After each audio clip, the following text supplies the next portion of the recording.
For almost all of human history, hearing a wolf after sunset meant one thing: you were being hunted. 30,000 years ago, humans were not the rulers of Earth. We had no cities, no walls, no metal weapons, and no farms. Every night, small groups of hunter-gatherers huddled around tiny campfires, knowing something was watching beyond the light. One predator terrified them more than almost any other: wolves. They could smell you long before you smelled them. They could run for hours without slowing down, hunt in coordinated packs, and see far better than humans in the dark.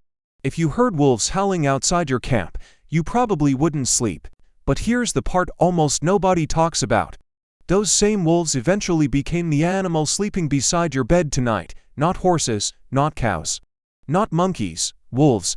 That sounds impossible, because humans should have spent thousands of years trying to drive wolves away. Instead, we accidentally created dogs, and the strangest part is, humans may not have been the ones who started it. Imagine standing in the middle of an ice age winter. The air burns your lungs. The ground is frozen solid, food is disappearing. Every decision means life or death. This wasn't a world where people worried about careers or tomorrow's meeting. This was a world where one mistake meant your family simply didn't wake up again. Survival demanded every ounce of attention.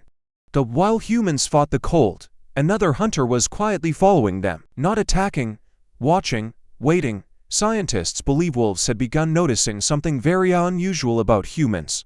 Unlike most predators, humans left food behind. After every successful hunt, broken bones, skin, fat, organs, and scraps were scattered around temporary camps. To humans, it looked like waste. To a hungry wolf, it looked like opportunity. At first, approaching humans was incredibly dangerous. One spear could kill a wolf instantly. So most wolves stayed away, and those wolves stayed hungry. But somewhere among thousands of wolf packs, a few individuals behaved differently. They weren't stronger, they weren't smarter. They were simply less afraid, not fearless, just curious enough to stand a little closer to the fire than everyone else. Without realizing it, those wolves had already made the most important decision in canine history. Most people imagine domestication happened because humans captured wolf pups and trained them. But modern genetic evidence suggests something much stranger. The first step may not have been taken by humans. It may have been taken by wolves. Imagine two wolves. One spends every day chasing dangerous prey across frozen landscapes.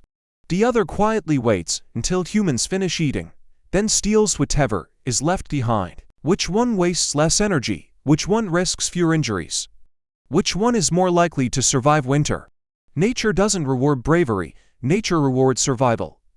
Generation after generation, the wolves that tolerated humans found an easier source of food. The aggressive wolves kept hunting.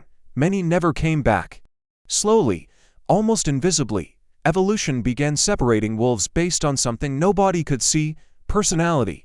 The calmer wolves survived longer. The curious wolves raised more pups. Over hundreds of generations, their descendants became even calmer. No contracts, no training, no master plan, just thousands of tiny decisions repeated across centuries.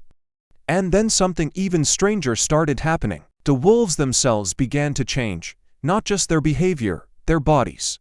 Their faces became softer. Their jaws became smaller. Some developed lighter patches of fur, others had slightly shorter snouts. It was as if becoming less aggressive was quietly reshaping the animal itself. If that sounds impossible, it's because it almost is. Except scientists accidentally proved it could happen.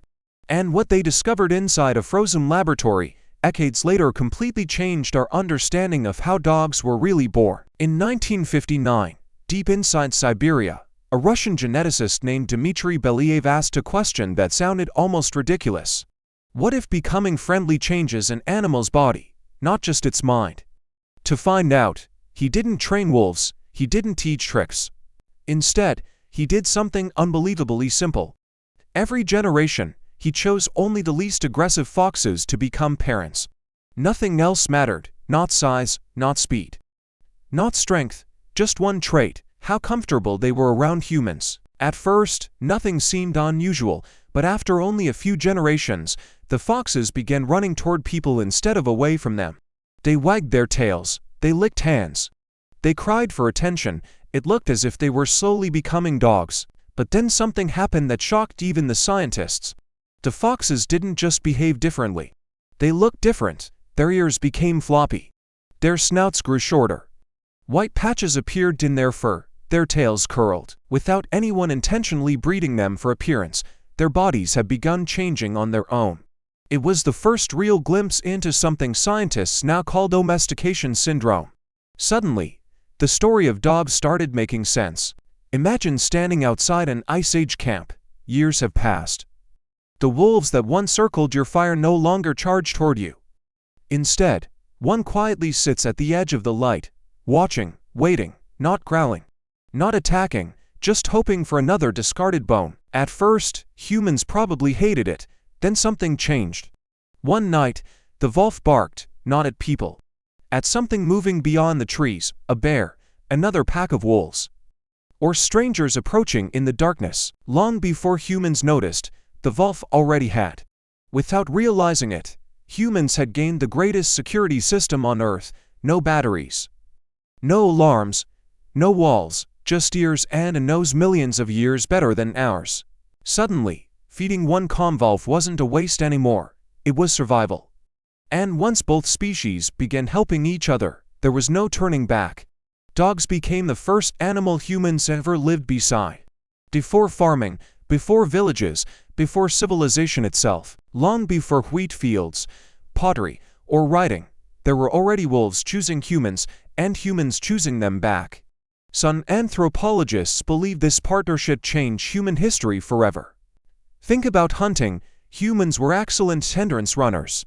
Wolves were expert trackers. Separately, both were dangerous.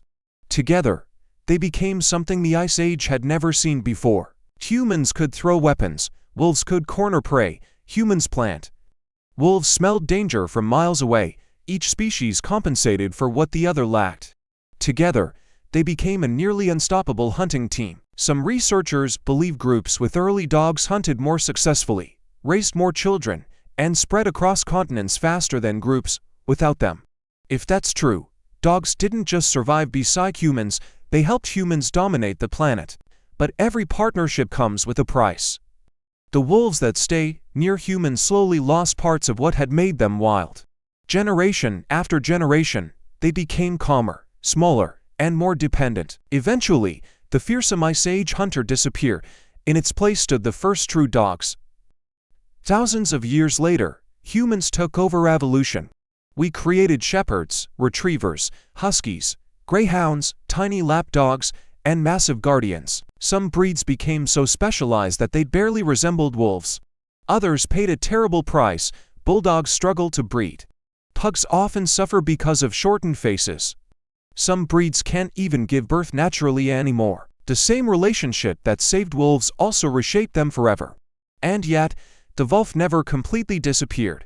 Watch your dog before it lies down. Many still turn in circles. Wild wolves did this to flatten grass and check for danger. Watch your dog bury a bone, or suddenly stare into a dark forest, or howl for no obvious reason. Those aren't random habits, they're echoes.